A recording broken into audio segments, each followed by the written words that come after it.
How many times have you wanted to accomplish something that just felt too daunting? You start out with a lot of ambition, maybe it's a new skill you want to learn or a new project you'd like to complete, and you sit down to do the project or that skill and you don't really know where to start. Have you ever forgotten about an important task, maybe an important meeting coming up? How do you know if you are making any progress in your self-improvement journey? Am I doing better or am I doing the same? How do you manage your life in an increasingly complex world? These questions and much more can be answered through LifeQuest. So before we go any further, I'd just like to introduce the LifeQuest team. I'll introduce them from left to right from what you can see in the picture. So on the left-hand side, that's me, Jared Miller. Next to me is Yifei Chen. Next to him is Hiram Bailey, and next to him is Timothy Thomas. Okay, so we've made so many lofty promises, and now you're probably wondering, well, what is LifeQuest? So LifeQuest is a multi-platform self-improvement app created to easily manage complex tasks and goals. It answers the common questions, where am I now, where do I want to be, and how am I going to get there? It redefines task management using recursive hierarchies that allow tasks to be broken down. You can see that in the screenshot on the right-hand side. And it allows the user to plan as far into the future as they like with as much detail as they'd like. So one important point to make throughout this entire presentation, we're going to be using the term quest. We've defined a quest as any task or goal. So we have a morning routine quest in the screenshot, a feedback number 3 assignment quest, and in our carryover section we have some more quests. Another important question that might come up is, who is LifeQuest for?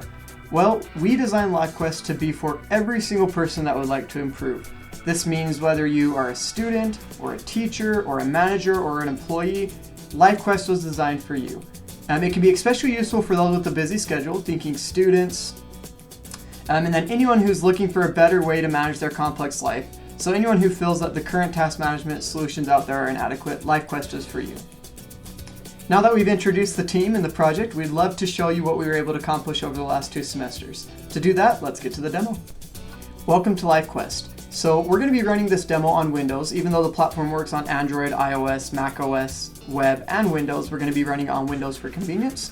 This is our sign-in page. You'll notice a register button where the user can register, a forgotten password page where the user can reset their password through their email, a sign-in button, and a sign-in with Google button. Let's sign in. So now that we're logged in, there are a lot of really cool features that I can show off. So this opening page is the Do Today page. This is what you're going to see right when you open up your app. This is everything I need to accomplish today. The first thing I'd like to talk about here is our dynamic quest widget.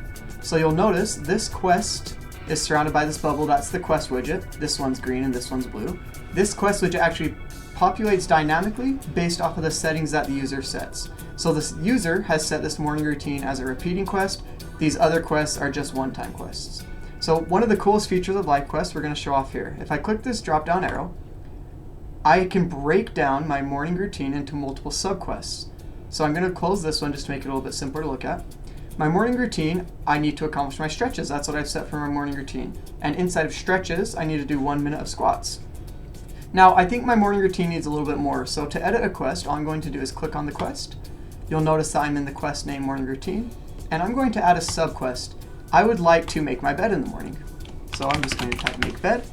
And I don't want to track the time spent on that quest because it's just a single quest. I don't need it to carry over.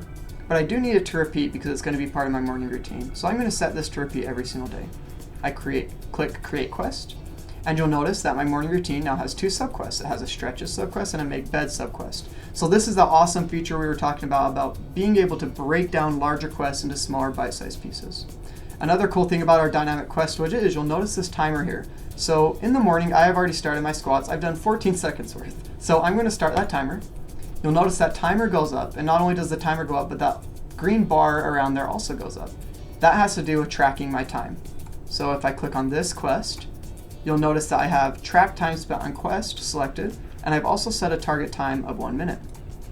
So this green bar is going to be filling up and showing me how close I am to meeting my target time. Okay, so I'm working on my morning routine. I finish up with my squats, I finish up with my stretches, but I don't make my bed, and that's okay for now.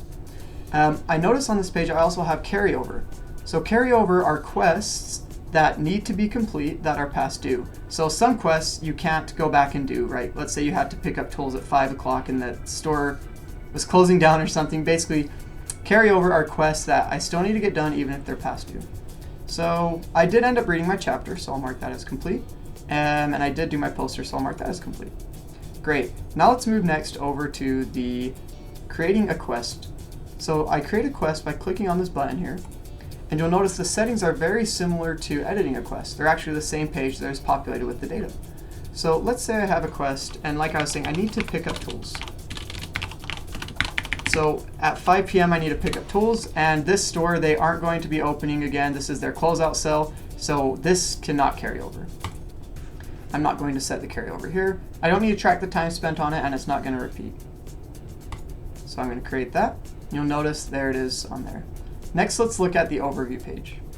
So here's the overview page. The overview page is going to show you everything that you cannot see on due today. Basically, anything that's not due today is going to be here. So I did end up finishing my morning routine. You'll notice that it's now set to tomorrow, which is Saturday.